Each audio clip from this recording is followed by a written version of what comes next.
ভাই কি হলো? পোদে কি আরশোলা কামড় দিয়েছে? আরে আমি তো ভুলেই গেছিলাম যে তো তোমায় আবার আরশোলা কামড় দিতে পারে? তোমায় যে কামড় দেবে সে তো পেটেই চলে যাবে, কারণ কি তুমি তো আবার আরশোলা খেতে খুবই ভালোবাসো। আরশোলা কিভাবেই বা কামড় দেবে তোমায়? ঠিক বলেছো। টান টান 3 দিন। আমি রিকোয়েস্ট করছি আজকে মানে দিদির মনে হয় জন্মদিন, তাই এত লোকজন, এত অনুষ্ঠান হচ্ছে।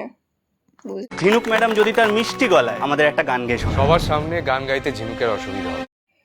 এই বালটা সব জায়গায় নাক গলানো দরকার, নাকটা মানে বেশি লম্বা হয়ে গেছে।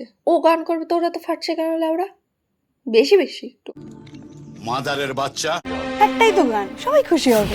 হ্যাঁ দিদি, তুমি গান করো, লাউড়ার কথা শুনতে হবে না, তুমি ভালো করে গান করো, আমরা গান শুনবো। আর বন্ধুরা তোমরাও কিন্তু মন দিয়ে শুনবে কিন্তু গানটা, ঠিক আছে?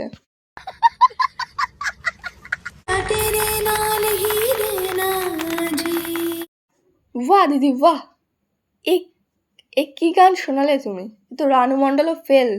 বাহ দিদি বাহ, দারুণ গান।